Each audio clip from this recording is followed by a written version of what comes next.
Podcasting since 2005. This is the King of Podcasts Radio Network. KingofPodcasts.com. You want to know the truth?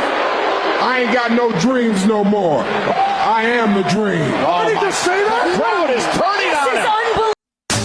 Woo! Hey, this is the Nature Boy Rick Flair. And believe it or not, whether you like it or don't like it, learn to love it. Because you have to listen to Wrestling is Real. It is the best thing going today. Woo!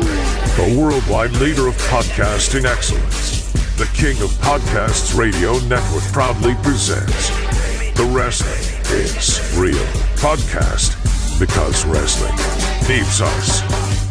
Episode 966 of the Wrestling is Real podcast. Wrestle Dream for AEW is this Saturday. We'll do a post show for that. Make sure to go and check it out for it right here, kingofpodcasts.com. And because I do all this wonderful stuff for all of you, I could use your help. So I'm looking for any companies out there that have a product or service that want advertising on a large-scale audience of wrestling fans like yours truly. If you are interested, reach out to me. We can talk about it. kingofpodcasts.com. I'll make it very affordable for you. And I'm also looking for donations. Cash App, Venmo, PayPal, buy me a coffee, whatever floats your boat. If you can help out, I would greatly appreciate it. kingofpodcasts.com. You can see the links there for donations and also the contact forms. You can reach out to me so they can go ahead and we can talk about advertising if that's something that you feel interested in doing. So let's talk about AI wrestling. So the AI clips that are going on now all along TikTok, YouTube feeds, YouTube shorts, Instagram, all this, they're making the rounds. They're pretty funny. They're entertaining, but they also tell a story about how out of touch the current creative team is in WWE, right? TKO is fine. Listen, they made their money. They have already set up the broadcast deals, and the execution of those broadcast deals are obligated to the creative team. And of course, I'm saying they're failing. They're not doing good. It's one thing to be failing, like it was in the past with bad gimmicks and bad storylines. But when there's next to no storyline, basic, whose line is it anyway? Promos. And this roughshod booking they're doing right now, where all of a sudden heel turn for Braun Breaker, the Vision is decimated. The return of the Bloodline, the MFT, and seeing them in face paint.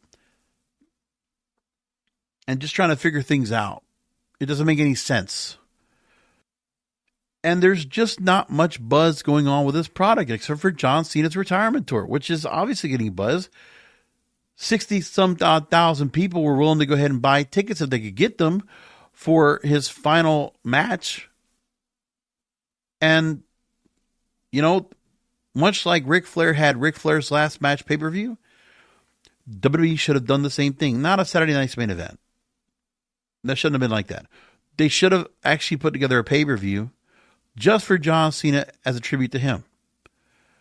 And that would have been great. But this company, whoever's doing the work back there, planning and plotting, they're not thinking about that. They don't have much of an idea of what they're going to be doing to book, because we really don't have a stream of built-up opponents for Seth Rollins, who is now injured. And I'm guessing we're going to have the vacated title. World Heavyweight title have to be up in a tournament or something. I don't know. And then Cody Rhodes, who does he got? I don't know. But there's just not much meat on the bone right there to sink your teeth into. Not much seasoning on the steak. Not much jelly on the toast or the bread. And not much burger in the bun. It's not there. And so I'm fascinated by the AI wrestling stuff because it harkens back a time of the Attitude Era, ruthless aggression, and you can catch some of the elements that are out there that people are caring about. And if I were WWE creative, I would be paying attention to social media right now, not for the social media numbers that, the Disco Infernos of the world are going to say, well, that's the real business of WWE, right? Is they can show their social media numbers to show how good they're doing. That's their performance. No. But people that are actually doing the whole social media stuff, we haven't seen anything right now about copyright yet. That actually hasn't happened, which I'm surprised by. But I would be surprised, maybe there would be something that happens to go and create some kind of a stir. Maybe the folks in Titan Towers think this is a good thing. Oh, we're going to get the promotion of the brand and we don't have to do anything, I guess. But the thing is, you hear Michael Cole's voice. You hear Jenny the King Lawler, Wade Barrett, Booker T, all these different voices being brought in, and they're repurposing whatever kind of videos are generating. These fans that are doing this, they're taking historical figures, right? They're taking Martin Luther King Jr., Queen Elizabeth, Helen Keller, Rosa Parks, Stephen Hawking, all these different people together in various videos, and they're fascinating, but it's the most viral wrestling stuff we have right now. I mean, tell me anything else that's been much more viral than this, except for heel turns or pops or whatever. Like, really, when I see some of the things they're doing right now with AI, with the Sora 2 platform, and people are putting up these videos all over the place, it's fascinating.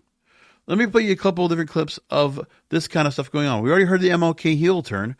These are a couple of these top 5 craziest AI wrestling videos. So let me play you more of this. Are you kidding me? Queen The Elizabeth Queen is rolling down the ramp like it's nothing. walking up the cage, with momentum Hell in a Cell. No way. She's climbing the cage. No, that's unbelievable. Get down, Elizabeth with the royal. Would you look at that? Stephen Hawking. Rolling down the ramp like he's got no fear. It's on top of the cage. Are you kidding me? Oh, get off the roof, through the table. Whoa, he just This is flattened him. absolute. Elizabeth's on the top rope.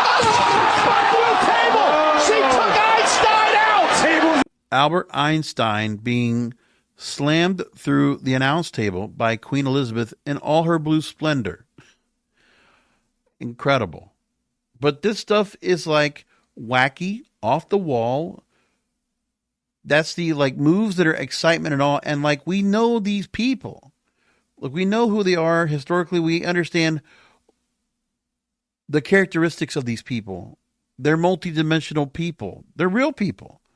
But it's something that I think that WWE Creative needs to do a case study on and pay attention to the fact that if fans are generating AI of this, they're not generating AI of Seth Rollins or Jey Uso coming out with their entrances or Blake Monroe's entrance or, whoever else. They're not doing that. They're not recreating Rhea Ripley's entrance with somebody else.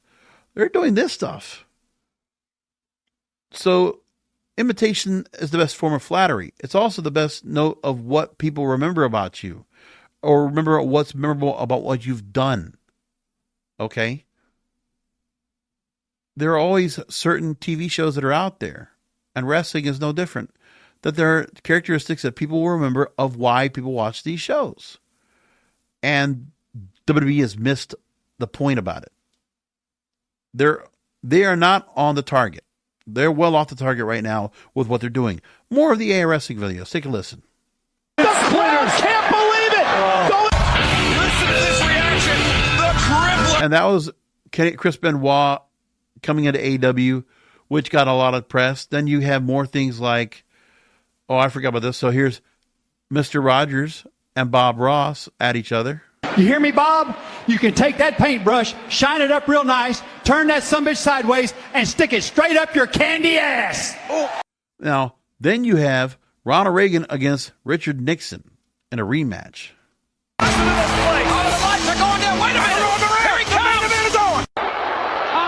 not a crook, but the things I'm going to do to you tonight can't be pardoned. Oh, I heard about Watergate. Well, I brought my own gate for your ass.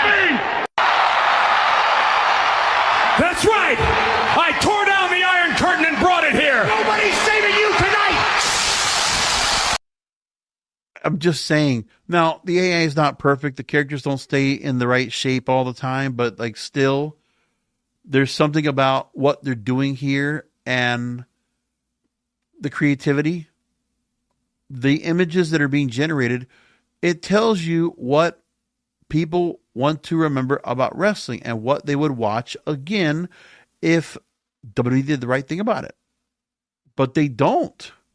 And they're missing the whole part of all this. So there's more to this. Let's go into more wrestling AI clips. Here we go. Take a listen to this.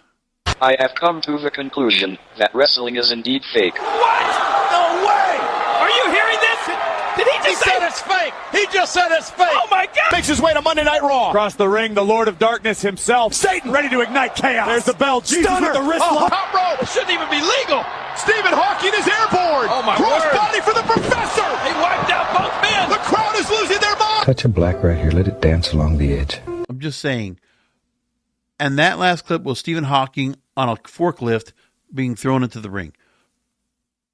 And the thing is, it's entertaining and it's in the ring and we were seeing it. And like, okay, another thing is I just saw this right now. Bob Ross painting the face paint of the Ultimate Warrior. This is a throwback to all the things we watched in wrestling that are campy, wacky, over the top. This is Vince Russo booking in very many ways. You get this off the wall stuff that's going on. And I mean, we might have panned it at that time, but you know what? People still remember some of these things, what's coming from these AA wrestling videos and what people can appreciate from it. But the truth is, it is fascinating. And this is an indicator to WWE creative that they need to go and start paying attention now to the fact that the bland whose line is it anyway booking that they're doing right now. The promos that are getting out there, combine that with the match scenario is not working. The ratings are not going to get any better, okay? If you significantly wanted to do something to build up what wrestling was best known for, which will bring some audience back, okay? You need to do stuff like this. The wackiness, the campiness needs to come back. I will give credit tonight to AEW on a couple things. We had the whole thing with Renee Paquette and Toni Storm and Chris Statlander to set up for their match. 2 matches being set up for Wrestle Dream. And I just want to make this point here. I'm going to just play a little bit of what happened that's been out there so far in the ether on X to talk about what is set up for the match coming up this weekend and what they did. So 2 different clips I got to play here. First of all, Chris Statlander, Toni Storm, a sit-down interview with Renee Paquette leading up to Wrestle Dream. And these are examples of 2 very interesting, both sides of the spectrum when it comes to building up 2 main event matches coming up this weekend. And this is what we need more of. So here's the Toni Storm, Chris Statlander interview. Let's just play this back and we'll do a little commentary with it. Ladies, first of all, thank you to agreeing to no physicality during this interview. This Saturday at Wrestle Dream, you'll have one of the most long-awaited, anticipated matches in the history of the women's division here. Okay, enough! And Renee has to do it herself to stop Just everything. want to know where your heads are at. Tony, you go first. Chris, it's not you, it's me. When I lost that title, I thought I would feel freedom. A release of the years and tears I had spent fighting for it. But I felt nothing. My canvas went blank. And my heart only starts beating when I dream of winning it back. I am that title. Close your eyes and picture it. And it's around this waist. I've done with that championship what no one else has done. And if that means fighting at my absolute best to take it away from a woman of whom I admire, then so be it. And if you are indeed my murderer, then so be that too. I don't know who I am without that title. But darling, who are you? So I love the part where Toni Storm's here. And again, this is with every opponent something different. With Mariah May, what a great storyline. And then you go on. And by the way, wait, do we have any MJF tonight? No, I think he's not on TV, right? He's been kind of out of the whole picture. Athena, pretty good storyline with her. The whole playing up of that, the Mercedes Moné stuff, leading up to that with them and the whole steak dinner stuff. That was, you know, you might not have liked all of it, but there's a lot of creativity around the Toni Storm character and every opponent that she has. So now trying to get the women's world title back, Chris Statlander is going to retort back, and she's been pretty solid in this promo action, this promo exchange right now over the last few weeks to set up for this title match. You've let this loss cause you to lose yourself. But you need to remember who you've been all along. Meanwhile, you've never been able to figure me out because I am constantly evolving. Who I am is a culmination of everything I was before. I'm already different than the person you faced at All Out. That was just a taste of everything I will be. We are living in this world, and I am the champion of it. I am an extraordinary being, a killer as dangerous as the cosmos are large, a person who will outlive her doubters with her determination, her grit, her ability, and the most deserving of this prestige in this very moment, no matter the timeline. So Godspeed, Tony Storm. I will give you the rest you so deeply deserve. Pretty good. Professional wrestling is a lie that reveals the truth. And we've told some ridiculous lies. But at WrestleDream, we will find out the truth. Tony, you know the truth. You just have to accept it. Okay, some very powerful words. Is this interview over? Yes. Good. Meet me in the ring. Good stuff. But again, great setup for their match for Saturday. One great example of something that's campy, crazy, but also putting up the heat for this match. So creating excitement. Wonderful. I can't say the same for when we had WrestlePalooza and the setup for, let's say, AJ Lee and CM Punk versus Becky Lynch and Seth Rollins. No. Or how about this past weekend where we had Crown Jewel and the setup for, okay, I guess Io Sky, Rhea Ripley, because they keep saying Rio. So again, I think of Riho. So I don't know why they did that, but that gives me the confusion right there. So there's that storyline, I guess, that was a setup for what they did at Crown Jewel, Perth. But then Cody Rhodes, Seth Rollins, the whole Paul Heyman thing, and then the setup for the heel turn that didn't make sense on Monday night. That's another thing in itself. But then let's go into AEW and what they did with the setup for Darby Allin and Jon Moxley coming up this weekend for their I Quit match. And it's just excellent stuff. Situation we got going on here. Let's make sure we all understand the implications of an I Quit match. In Toronto, there was zero chance you were ever going to put me into a coffin. The game was rigged. That was never going to happen. This game is rigged in both directions. You will never quit. I'm certainly not going to quit. So what are we going to do, man? I'm out of ideas. Then what do you want to do? How's this going to end? Now, the thing is, Jon Moxley, in the full sociopathic character he has right now, master manipulating to Darby Allin, because he's always wanted to be a part of the Death Riders in the first place and be part of this cause. And Darby Allin knows that they were trying to use Bryan Danielson to get to him and the whole setup of that. And when you get these two in a jail cell, and I guess I forget where we had it where Jon Moxley or Darby Allin went into jail, but either which way, the jail cell thing that he did with the moody music works.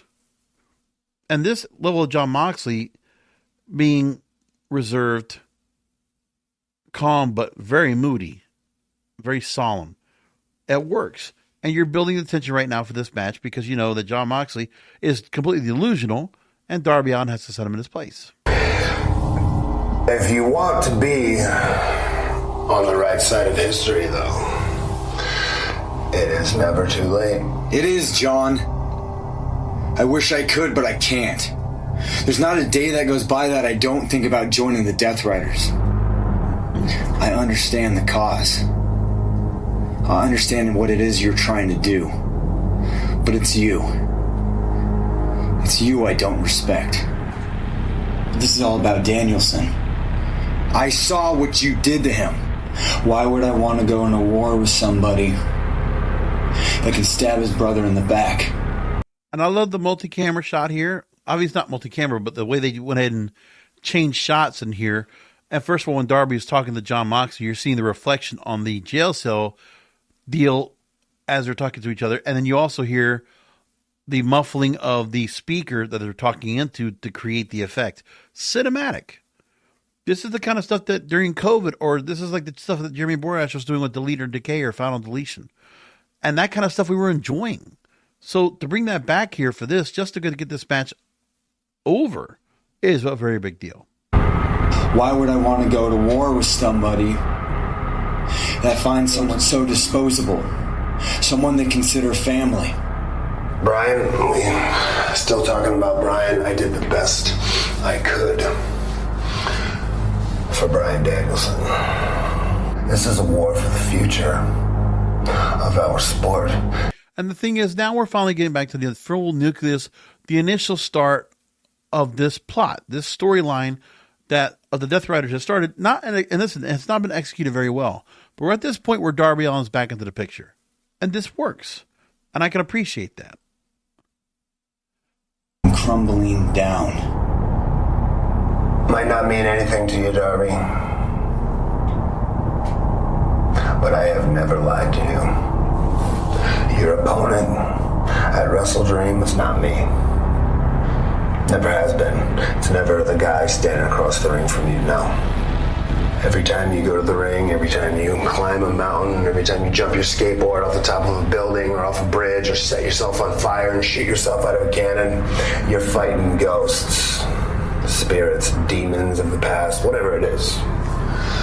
None of my business. But I played that game. I played that game a lot. I fought a lot of ghosts. It never ends well. Chasing highs, trying to prove to the world that you are indestructible in the most literal sense. That is a selfish game. And I am not selfish. And that is the biggest difference between me and you going into Wrestle Dream. And the thing that you cannot get through your head, this is not about me! And by the way, the evolution of the Darby Allin character as one of the pillars of this company to get to this point right now. And, you know, we haven't pulled the trigger on a title for him at the world level.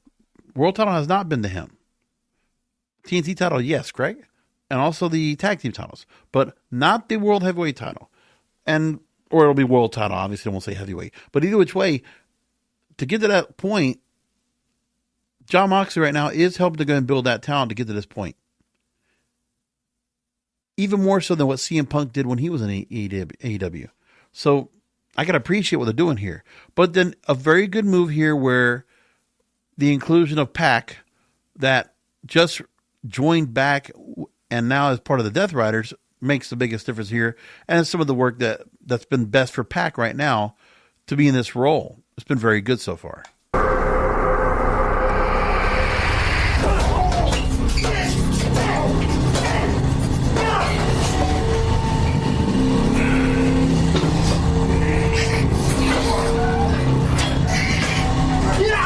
Like, I like this so much better than having Wheeler Yuta out there.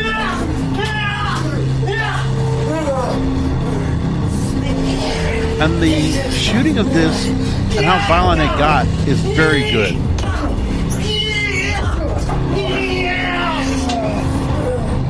Now we know it's Darby Allin's face, but it still looks kind of bloody, and that looks really good. It's impressive.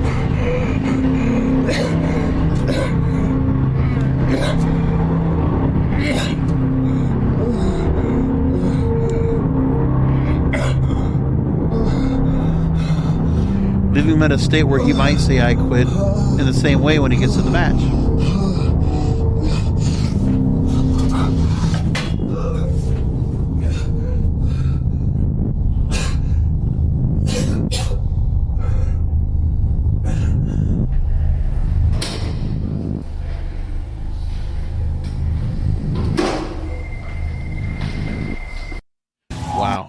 That's good stuff. One of the best promos, or one of the best segments we've had of the year. One of the best vignettes of the year. Right there. But that is indicative of what we need to go and see more of. More drama.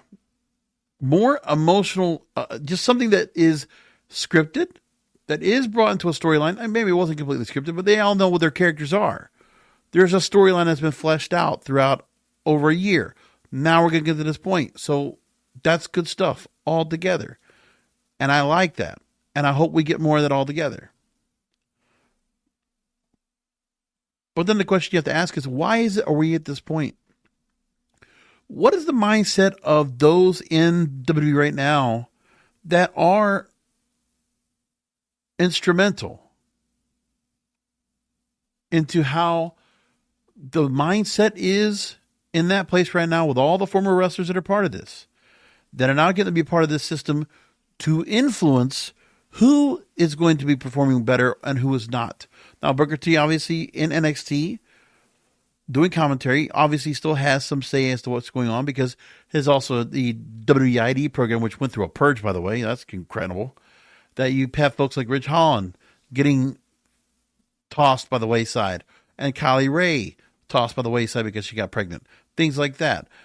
Well, Booker T putting out some commentary on his Hall of Fame podcast, and he says that WWE developmental talent have somewhere around 2 to 2.5 years to make an impression. Quote, as far as this developmental system, I would implore guys to think that they have perhaps 2.5 years at that. So you better be motivated to try to figure out what this thing is all about. The clock is ticking, and they're watching to see if you're one of the guys that perhaps can make it on the main roster and make it to SummerSlam and WrestleMania.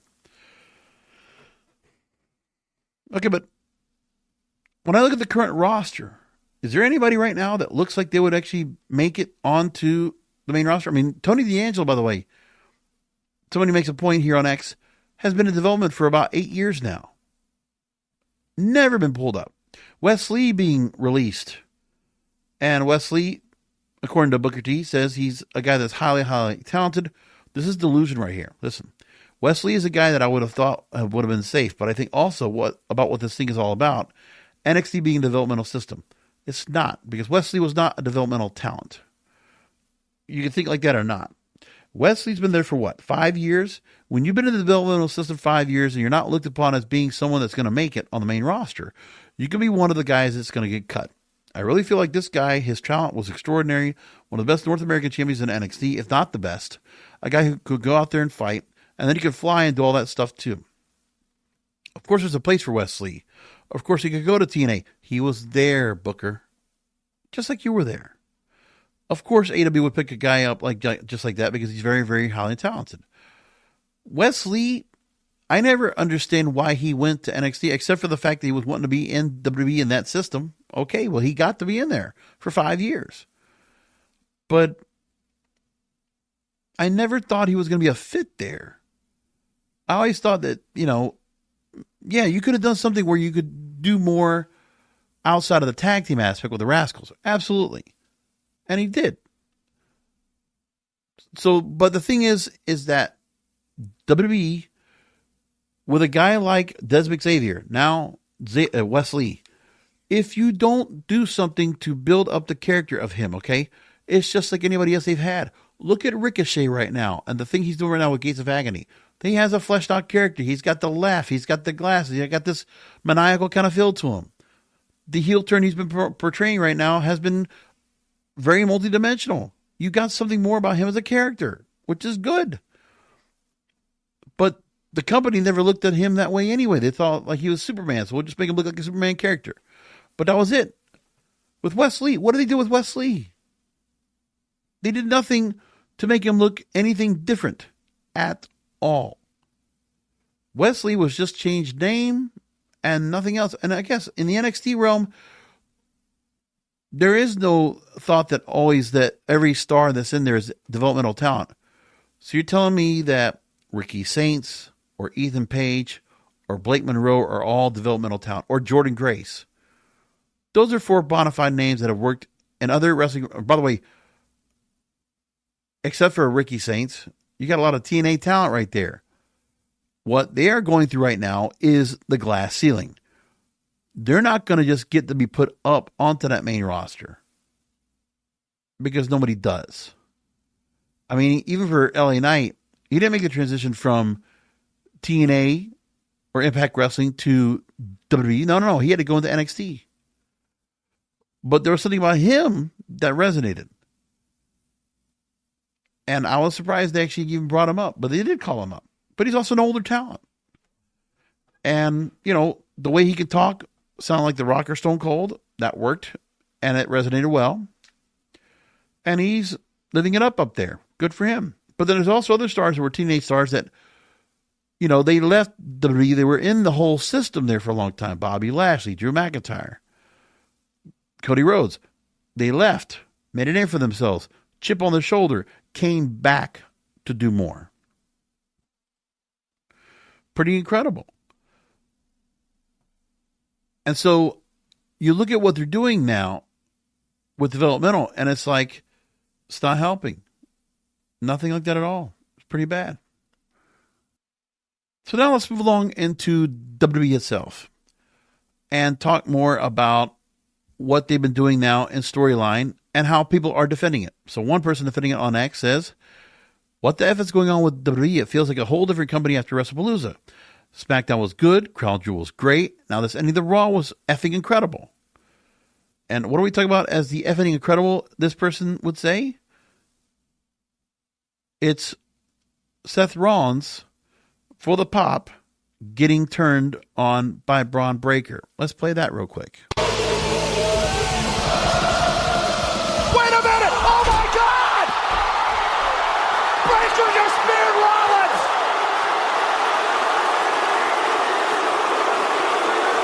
And yes, there's been a while that Braun Breaker has kind of shown that he's not necessarily completely on board, even from the very beginning. So we understand that part. And then Braun Breaker now finally getting this role. But what we're hearing about a lot now, before I move along with this, is that this was something that's going to happen about a year down the line. Maybe more towards WrestleMania or after WrestleMania. That this was not going to happen now. It was not expected. But because now we have the injury, all they can do is just go and move forward and say, okay, we're going to just move Braun Breaker up, next man up. And that's what they decided they're going to do. For Seth Rollins, they're saying he's undergoing medical testing, and the injury he suffered at Crown Jewel, that was the headbutt that he did with, and that was like what hurt him, make him hurt his left shoulder on a coast-to-coast diving headbutt on Cody Rhodes, which was a stupid move that was not going to add anything to the match, but they did it anyway. They just figured, oh, well, let's just do it anyway here like this.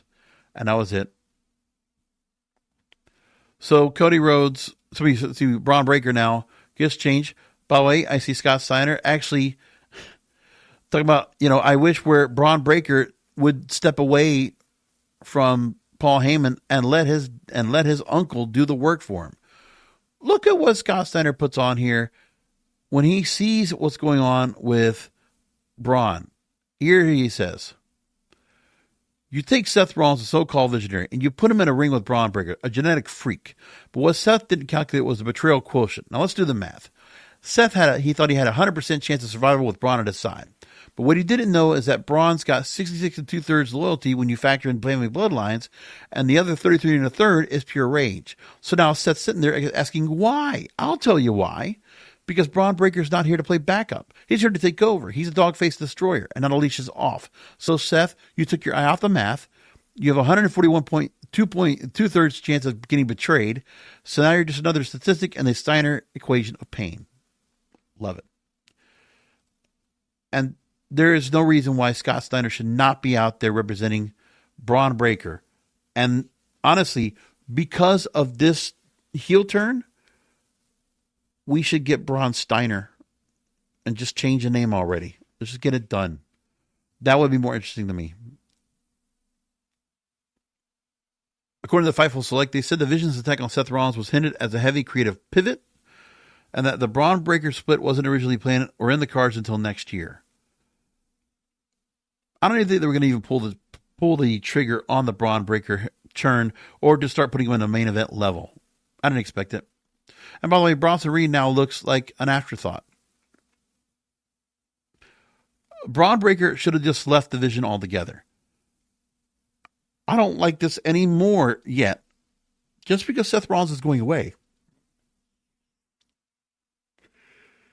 What should have happened is Braun Breaker, after he did that, should have left. He should have left. But now apparently the idea is that we're going to get the Survivor Series, and Austin Theory apparently is going to be the third person. So let's just do Monday Night Messiah once again, and let's put Austin Theory somewhere to do something. I'm actually kind of surprised he hasn't been brought down to NXT because of the way you use him right now. Another person on X writes and says, with how Paul Heyman has been the mastermind behind all these swerves involved in the division, I can't help but feel another one might be coming. Seth Rollins will face CM Punk with the title, make it look like he's on his own, and then to get help from the division to screw Punk over again. I could be wrong, but Paul's track record proves over. Otherwise, it doesn't matter. People were making too much out of nothing. Let's make that point too. I want to take for somebody else that actually wrote out there and said, not for nothing, but all the reporting for the last 24 hours from Fightful and PW Insider validated a lot of what was being said regarding the division breakup, being moved up, and Seth being hurt. The Seth-led vision, this is from Russell Pierce and Ibu that actually wrote this and put this on X. The Seth-led vision were scheduled to be in a War Games match, and he has extremely direct sourcing on the Raw's top angle, and while I don't ask anybody to like me, the idea I don't hear from anybody is very funny. For additional info, he says that yesterday's Raw largely went as it was originally constructed and written, down to CM Punk becoming the number one contender. No major rewrites were done because the nature of Seth's injury wasn't fully clear yet. Even the Vision's backstage moment was going to be on the show. They just tacked on the turn at the end of the show that was already prepared. The Braun tour was originally going to happen months later. Brock Lesnar was going to be brought into the angle before the turn in order to work with Braun Breaker. But in a time since Raw, WWE has not made a decision on what to do with the World Heavyweight Championship or War Games. Personal speculation, he says. I can see them throwing Punk into a match with Roman or Braun to determine the new champion, as Seth is likely going to have to relinquish the title. I think they could be doing a tournament here for my home point. And go back to that, I guess. I'm glad, don't do anything like Battle Royal, that we don't need to do something like that, stupid like that. But they could do some kind of a tournament and try to do something with that. I don't know what they would figure out.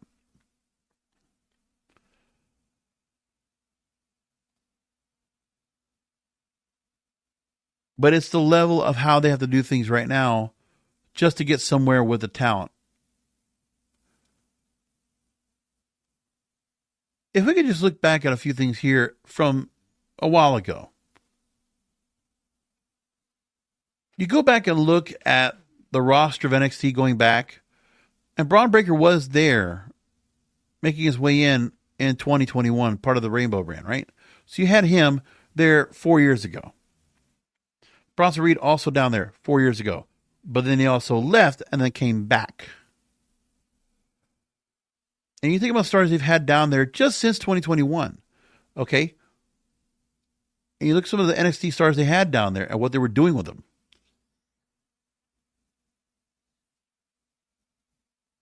You had Austin Theory that was down there. Andre Chase, who's still there as far as I know. Brooks Jensen, who's still down there. And Josh Briggs also still down there, has not moved up. You have Carmelo Hayes that did move up.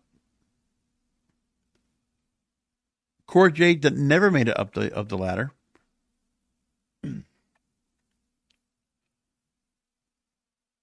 Duke Hudson, who has still been down there, actually, it's still back in 2021, and I think even before that, and never has moved up. 4 years down there.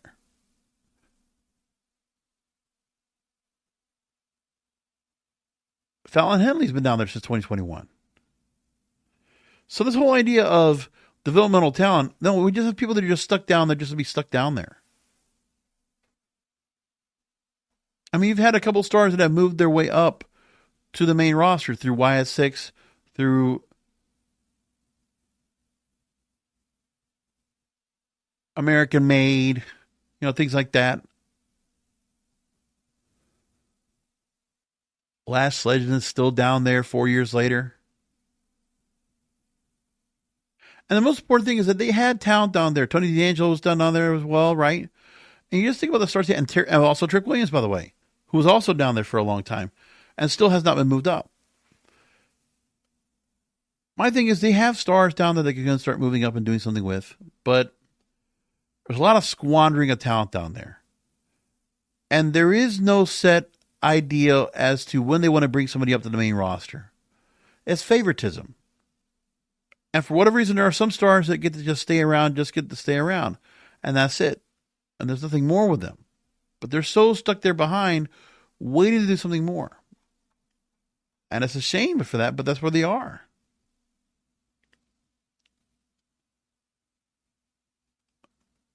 So while there are all those WWE ID people that were let go, they're going to bring in a new crop of ID prospects, apparently. And apparently they're going to be revealed on the Evolve show. So this will be a new developmental pathway for independent wrestlers or prospects appearing on Evolve events and some competing on NXT. So now this is the new area of going, which is just another developmental place. And they say this is supposed to go and offer a clear pathway to a potential career. Well, I don't know if that's going to happen or not. But they keep looking at it. But we look at what happened so far right now with Evolve. The stars they've had down there that they didn't do anything with. General Manager Stevie Turner, Lance Anoa'i, prospects Darko Knox, Jamar Hampton, Zara Jaker. Nothing with them. Let go. And now we have seen, obviously, not just what's going on with the sudden changes to storylines, and I say that very lightly when I say that, to looking at what they're doing right now with the creative changes on SmackDown, which is a show still getting gauged under Nielsen Big Data ratings and has seen the average of the show from 1.238 million viewers drop to just above 1 million viewers on US Network as of last week. And also a significant drop in the 18-49 advertising demographic.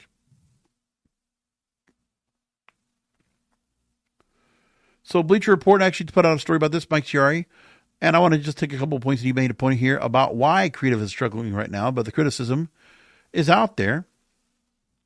It says it's difficult to pin down a specific reason, but John Cena's retirement tour has drawn the ire of many fans,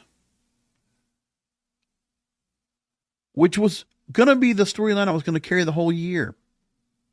And it hasn't. It feels like an afterthought. I mean, people are going to care about John Cena retiring, but still, it's like so much more to it. John Alba at Sports Illustrated makes a point about how the changes have all come about for Seth Rollins and how this puts a wrench into everything that they're doing.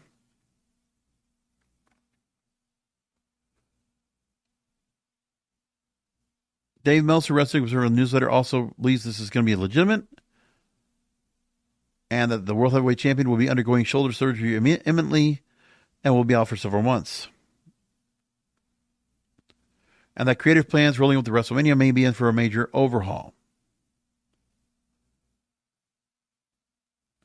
So at the moment, there were still talks about several versions of the upcoming men's War Game match for WWE Survivor Series on the table, all revolving around the Vision anchoring the heel side of the equation, and potentially adding a returning Austin Theory to the stable, who previously worked with Rollins in the Monday Night Messiah gimmick.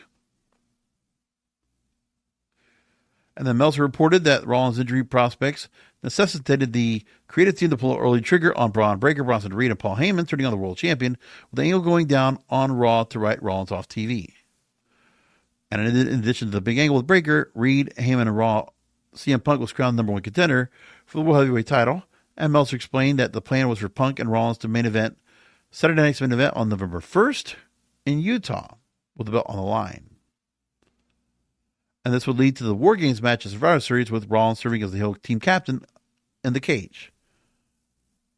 And also saying that while not cemented in stone, WWE Creative was working on the impression that Rollins and Roman Reigns would be a match for one of the main events at WrestleMania 42 next year. A return match of sorts, as Rollins defeated Reigns and Punk at WrestleMania 41 this year, and it was in that match that Heyman officially aligned with Rollins. The division was formed shortly thereafter. So as a side note, because I'm guessing not even that Rollins would be a champion by the time WrestleMania 42 rolled around. That we just had that feud that just got restarted and rekindled. That's it. That should have happened a long time ago. But none of this makes sense whatsoever. None of it. And it's not going to. By the way, I talked about Bound for Glory and Crown Jewel on a post show this past Saturday. If you didn't have a chance to go and catch that, please do so. kingofpodcasts.com. Don't forget to go and check that out real quick. And before we wrap things up, I want to just make a quick mention. Yes, Wrestle Dream's going to be coming up this weekend. I got to watch that while I'm watching FAU football because they're going up against South Florida at 7:30. So both things are going on at the same time. But I'll make it work. I'll try to make it all work out. In the meantime, 8 matches announced. Darby Allin, Jon Moxley, I Quit match. I will take Darby Allin to win. Hangman Adam Page versus Samoa Joe, AEW World Championship match. I'll take Hangman. Chris Statlander versus Thomas Tony Storm, AEW Women's World Title. I will take Statlander. Jurassic Express versus Young Bucks in a tag team match. Winners win a $500,000 cash prize. I will take the Young Bucks. Protostar Kyle Fletcher, AW TNT title against Mark Briscoe. I will take Kyle Fletcher, but that should be a really good match when you look at it. And I'm not going to be surprised if Kyle Fletcher has another great match here with Mark Briscoe. No surprise there. Brodito defending the World Tag Team titles against the Don Callis families, Kazuchika Okada and Konosuke Takeshita, the Alpha. Rainmaker and Alpha with Don Callis at ringside. I can see Don Callis' family wrapping this one up too. I expect them to win the tag team titles this weekend. Feiko will take on Jamie Hayter. I will take Jamie Hayter for that win. A Tornado Trios match. Hurt Syndicate with Bobby Lashley, Shelton Benjamin, MVP against Ricochet, Bishop Khan, Toa Liona, The Demand, they're called. That I expect the Hurt Syndicate to win that match, especially after Shelton Benjamin took a pin tonight on Dynamite. So that we got that. So Wrestle Dream coming up this Saturday. We'll catch that. I'll do a post show for it, among other things. And it sounds all good to me. We'll leave it all there. So thank you for listening in as I always do. Appreciate you. Because it was amazing I actually did this in 3 takes because I got a little screwed up on the recordings. But it's all done. Hey, broke the fourth wall for a second. That's breaking one of my rules. Anyway, come back this weekend. Enjoy Wrestle Dream. And come back for another Wrestling Gizmo podcast because wrestling needs us.